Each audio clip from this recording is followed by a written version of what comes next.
তো এই যে তোমাদের কিডো এখন ঘুম দিচ্ছে, সন্ধ্যা হয়ে গেছে, সন্ধ্যে দেওয়ার পরও ঘুমোচ্ছে, মানে বুঝতে পারছো সারা দুপুরটা জ্বালিয়েছে।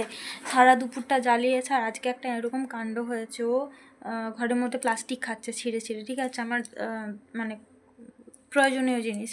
আর আমি স্নান করতে ঢুকেছি ওয়াশরুমে, তো সুমি কী করেছে, বাইরের দিক দিয়ে কথা বলতে বলতে লক করে চলে দিয়ে আমাকে বলছে দিদিভাই এই হয়েছে এই হয়েছে। আমি তুই দরজা তো খোল, তারপর আমি বেরোবো। তো দিয়ে বেরিয়ে ওকে হচ্ছে থামানো গেল না। সুমিকে রাগ দেখেছি, সুমি ভয় বাড়ি চলে গেছিলো, তো সুমি আবার খাওয়া দাওয়া করে এসেছিলো। তো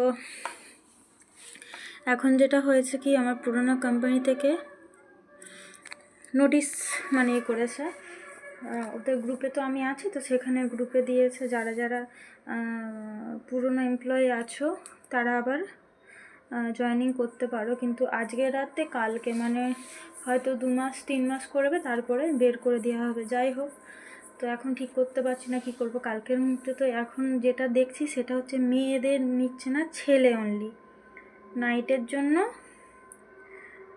নিচ্ছে। তো নাইটে তো এখানে মেয়েরা কাজ করে না, ছেলেরা কাজ করে, তোমরা অবশ্যই জানো। তো কী করবো বুঝতে পারছি না। কিন্তু ওখানে তো এজ লিমিটেড একটা থাকে, মানে ধরো তোমার 35 হয়ে যাওয়া মানে তুমি ওখানে কাজ করো, তার আগেই হয়তো ওরা বের করে দেয়, এরকম একটা ব্যাপার। আর একটা বেটার পজিশন চাইছি, বেটার জায়গা চাইছি, সেটা কি করব বুঝতে পারছি না। কিন্তু আমি বেটার পজিশন, মানে বেটার কোম্পানিজের আমি টার্গেটটা রেখেছি, যার জন্য আমি স্পোকেন ইংলিশটা প্রতিনিয়ত প্র্যাকটিস করে চলেছি, লার্ন করে চলেছি, প্র্যাকটিস করে চলেছি, যাতে আরও বেটার ইংলিশ বলতে পারি, একটা বেটার জায়গাতে যেতে পারি।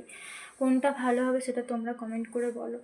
কিরোর পক্ষে যেটা, সারাদিন একটা থাকাটা আমার সবথেকে বড় ব্যাপার। সারাদিন থাকলে কিরোর একটু দেখাশোনাটা হবে, আর ওখানে গেলে সেই 5 দিন মানে 15 ঘন্টা করে ওখানেই চলে যাচ্ছে, মানে বুঝতে পারছো, 5 ঘন্টা যেতে আসতে, 5 ঘন্টা 10 ঘন্টা ওখানে ডিউটি।